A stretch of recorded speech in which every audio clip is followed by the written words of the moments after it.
meeting is being recorded. Hello and welcome to this edition of In Conversation With, a series of programs presented by the Council of State Archivists that focus on contemporary issues shaping the work of state archives and records management programs. My name is Ann Ackerson and I serve as the Communications and Development Coordinator for the Council. COSA is now in its third year of hosting In Conversation With, and as in previous years, we're continuing to examine issues in three broad topic areas. And those areas are diversity and inclusion, the workplace here and now, and the future of work and the workplace. You can find all of our In Conversation With recordings at COSA's YouTube channel, and I hope you take some time to check them out. So today we're going to talk about cross-training, and in this case, it's about two state archives in neighboring states. And this opportunity was the brainchild of Dave Jones, Illinois State Archivist, and of course involved Chandler Leidy, Indiana State Archivist, and two of their staff members who are here with us today, Kathy Popovich, Archival Program Administrator for the Illinois State Archives, and Claire Aldifer, Deputy State Archivist for the Indiana State Archives. So welcome everybody, and thank you so much for being here. Thanks, Ann. So there's been a lot of discussion about the benefits of cross-training staff within a single institution, so everyone has a better understanding of the roles and responsibilities and skills needed to keep an agency running smoothly. But you all took it a step further. And Dave, I thought I'd turn to you to kind of kick things off and ask you, how did you come up with this idea? And what did you want to accomplish by doing it? Well, COSA gets a lot of credit for this. And I'm sure cross-training isn't anything that's overly original per se. But you know, when you're the state archivist, one of your jobs is to look for training opportunities for staff. It's a lot easier these days in a lot of ways because so much is online. COSA, of course, is a leader in that with webinars and online courses, but you can find them all over the place. So Illinois has always taken advantage of that and continues to take advantage of that. But it just seems to me that there's nothing that beats in person. And in fact, in September, of course, COSA's got its annual conference coming up, and I hope everybody joins that or is able to attend that. You just can't beat in person. And so with that in mind, you know, you're looking for training opportunities. What actually happened was, again, COSA named Claire as one of its 2022 Rising Star winners, Emerging Leader, Rising Star. And Kathy was the 2021 recipient of that award. And so when I saw that Claire had been named, you know, a light bulb went off, and it's like, wow, we have two, you know, Rising Star award winners. We're in, you know, neighboring states. Wouldn't it be kind of cool to exchange them and again, continue with the training? And also Indiana would have a chance to show Claire off to Illinois, and we'd have a chance to show Kathy off in Indiana. And that's exactly how it worked out. But I think it was when Claire got the award this year, that's when the light bulb went off. Mm-hmm. So talk a little bit about what putting the program together entailed. For example, you know, who determined the focus of what you two would look at during your exchange, and who did, well, and I guess Dave, you've answered the question about who were going to be the two people involved. But maybe Claire and Kathy can talk a little bit about focus. And was there a particular focus that you really wanted to explore, and how did that happen? I think we both, you know, kind of came to the table, you know, both Illinois and Indiana kind of came to the table with ideas about, you know, things that we've been working on that we'd like to see what other states are doing. I know we've been looking at some DEI initiatives, and we wanted to, you know, to talk with Indiana about, you know, how they're grappling with that. And I know Indiana's getting a new building, and we're hoping to expand ours in the future. So I think we both came to the table with some specific areas that we wanted to make sure we focused on, but really a lot of it came down to just, you know, talking shop, which we, you know, get so inside our own institutions that it's great to see what another state's doing, what another institution is, and kind of find those similarities. So really, I think, we had some set ideas about what we wanted to do. We also wanted to get outside of just the archives. So when Claire came to Indiana, we met with some groups outside of the archives, and I met with some groups over there as well. So really, it was more, us deciding what we wanted to talk about. Mhm. Mhm.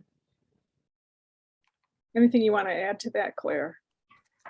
Yeah, well, I knew that Illinois has a really active SHRAB, and that's something that we're kind of reinventing here. And so that was something that I knew I wanted to learn more about.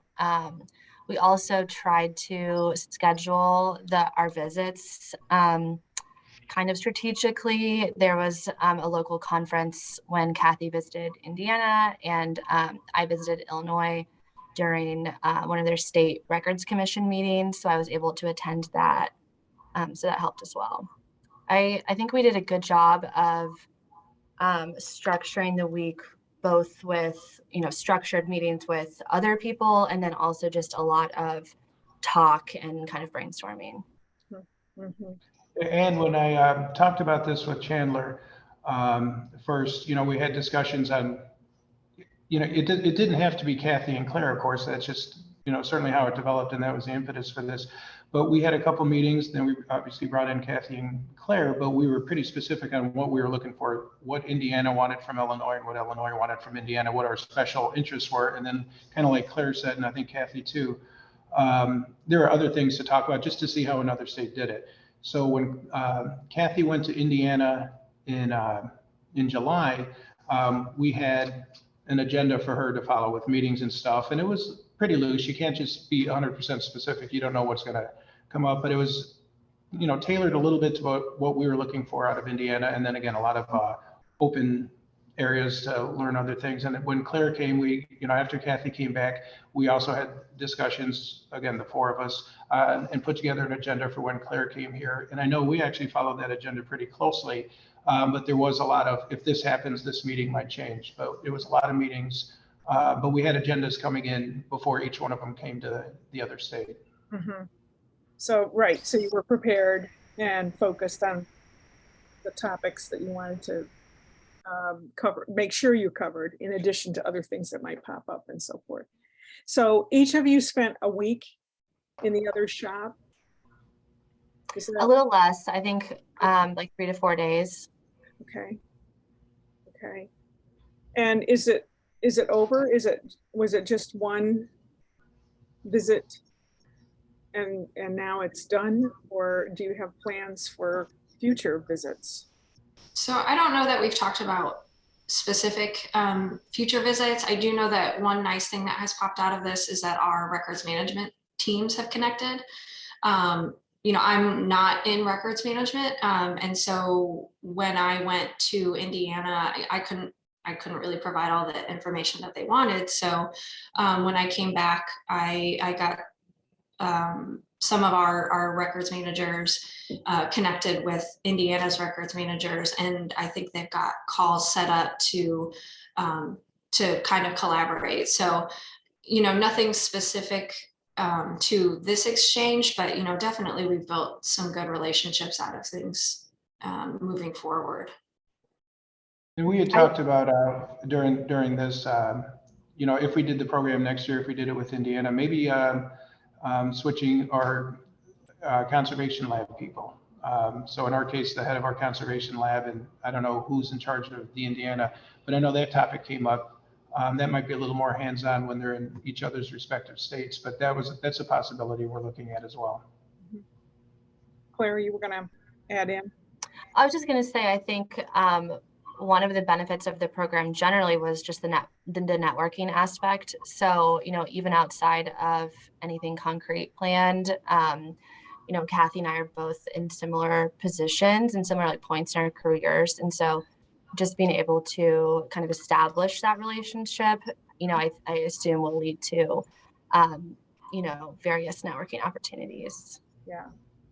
That's an interesting point, Claire. And I think it's worth maybe just spending a little bit of time on that. And in terms of, yeah, you can team up people that have similar responsibilities, but this notion of teaming up people who are at kind of the same point in a career, are kind of on the same career trajectory, that brings a whole additional layer of meaning to getting together, I would think. And I could see perhaps that continuing informally after the formal exchange is over, because you are on sort of a similar path. Do you see Yeah, it that way too? I would have to say for me, that's probably what I got most out of this is, we were able to share kind of some similar struggles, some similar hopes and, for the future. And, kind of, it was really nice to help get past that, imposter syndrome. And really, to me, that was incredibly beneficial to have somebody who understands the position that I'm in, and is going through something similar, because it's great to have mentorships from all different kinds of levels, but I don't know how often really that there's much of an opportunity to have kind of a similar peer-to-peer relationship. Yeah, and I think too, that's maybe something that we don't always get from some of the larger conferences, as just the talking about the management aspect or management struggles. It's maybe more comfortable to talk in a smaller group about that kind of thing. So that was really helpful. Dave, that's something that maybe COSA needs to think about, how we might be able to structure some conversations during the annual meeting, that are peer-to-peer kinds of things beyond the state archivists who, they're used to that. But the staffs are another group of people that we need to, I think, maybe pay attention to career-wise, more than we do.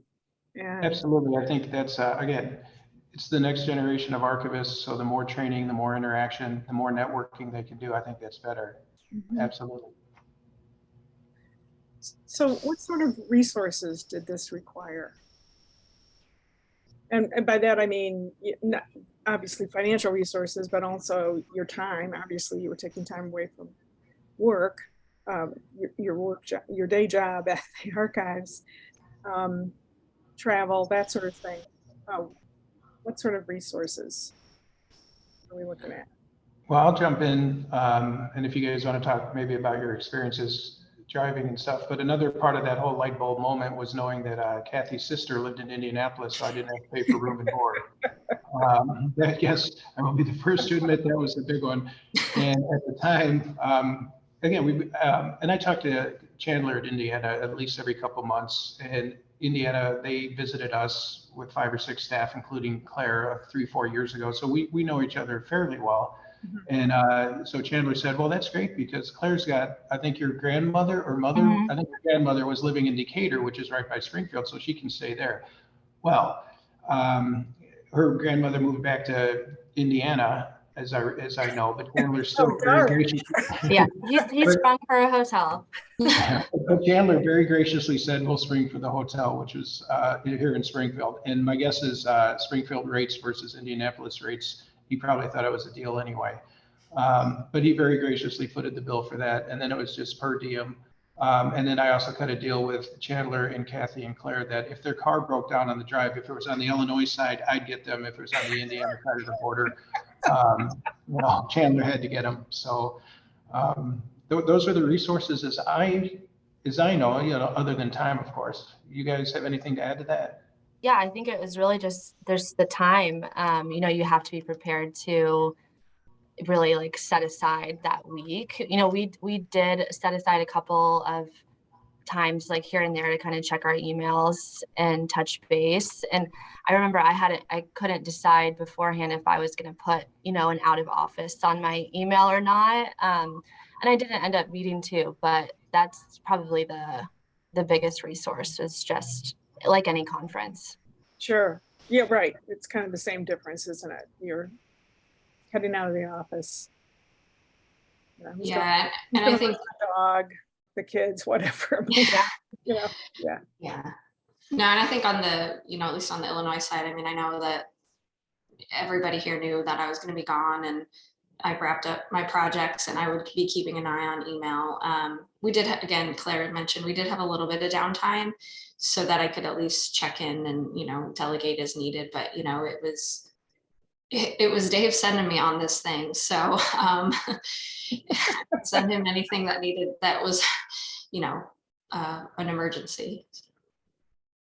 Yeah, and we talked a little bit about, there was some downtime in there, but I know, speaking of myself after Claire's visit, I was exhausted. And I know these two, I'm sure after their both visits were exhausted as well. I know I was. I mean, we kept the schedules pretty full, and you are, visiting. And so you have to probably be on, I guess.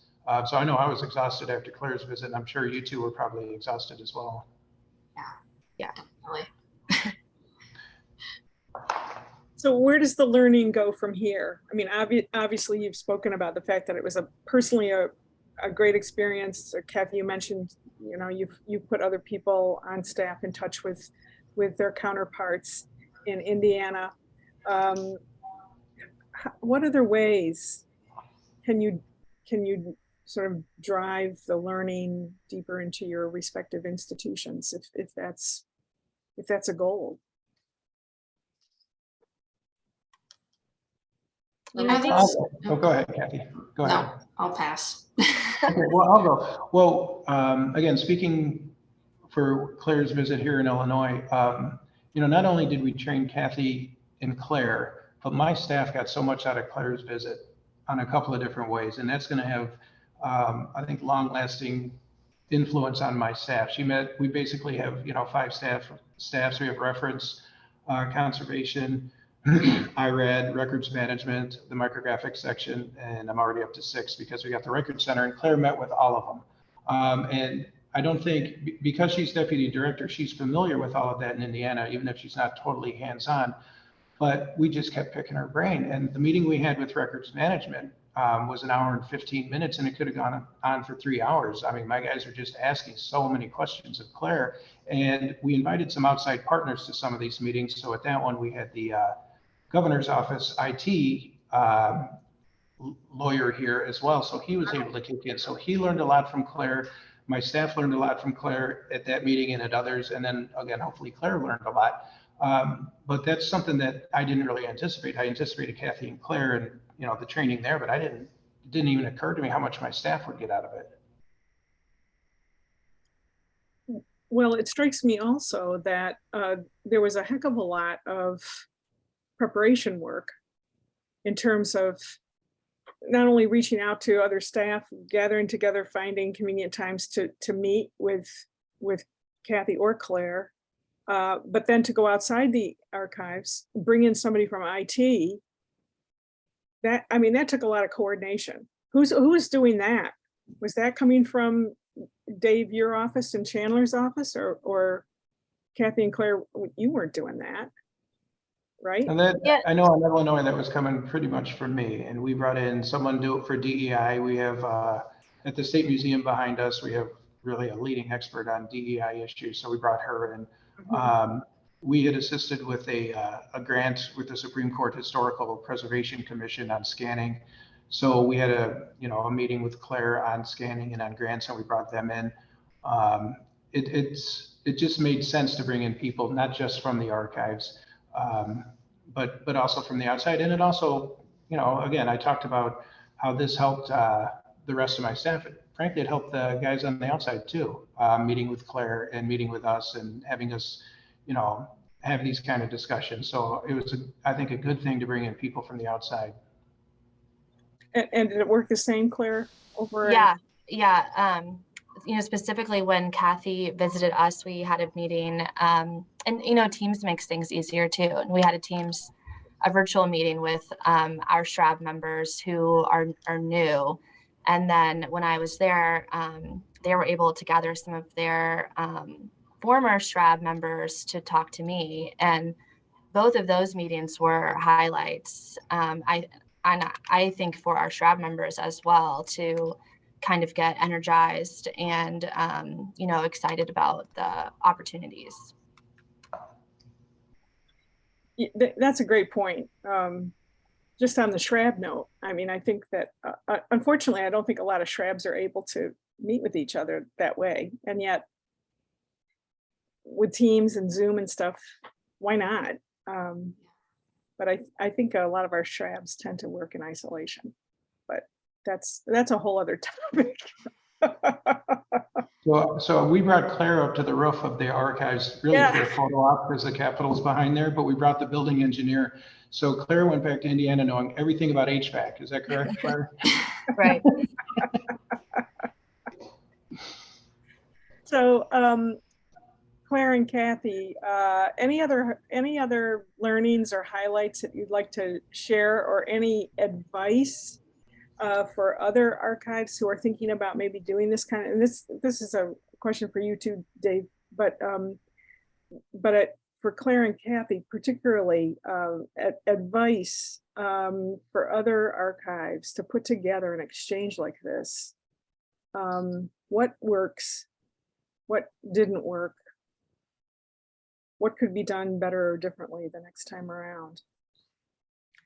I would say, I mean, I had, and I think we've probably already said this, but really the most that I got out of it was sitting down with, you know, records management, their processing archivists, their reference archivists, and just talking shop. I think building in kind of that structured, unstructured time to just sit and wherever the conversation goes, like let that happen organically. That was huge. And when when Claire was coming here and I was kind of, letting our staff know about that, I really encouraged them to, be transparent. We don't have to pretend like we're doing everything perfectly.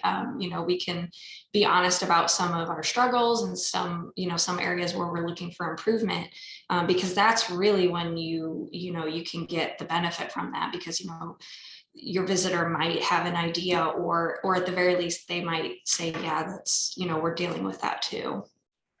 Yeah. And then make room for breaks, because it was very tiring as an introvert being around a lot of new people. It was a long week. Yeah, it was hard, when we were making the schedules, it's hard to know, is this overly packed? And so I also would say, for me, like one of the benefits of it, like Kathy said about talking to all the different divisions, I have worked at the Indiana State Archives for pretty much my entire professional career. And that's the same for a lot of our staff here. And so just getting to kind of pretend like you work somewhere else a little bit for a day or two and kind of see what they're doing was really valuable, because, everyone has a tendency to do things just the way we do them. And so that was really valuable. Yeah, I could see where it'd be very energizing. Definitely. Mm-hmm. So Dave, tips from you in terms of how to put one of these together. What would you advise? Just be prepared.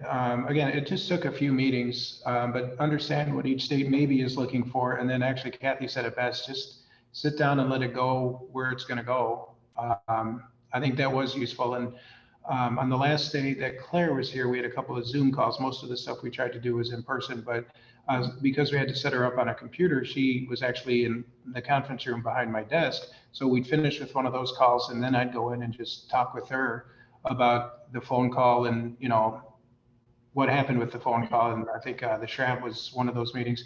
And again, that interaction was great. Again, I got a lot out of it, which was really good.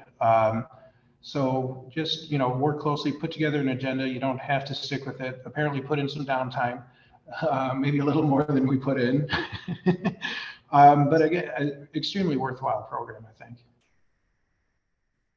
And we want to go to Hawaii next. I think that's what we decided. Yeah, but we're all going to go this time.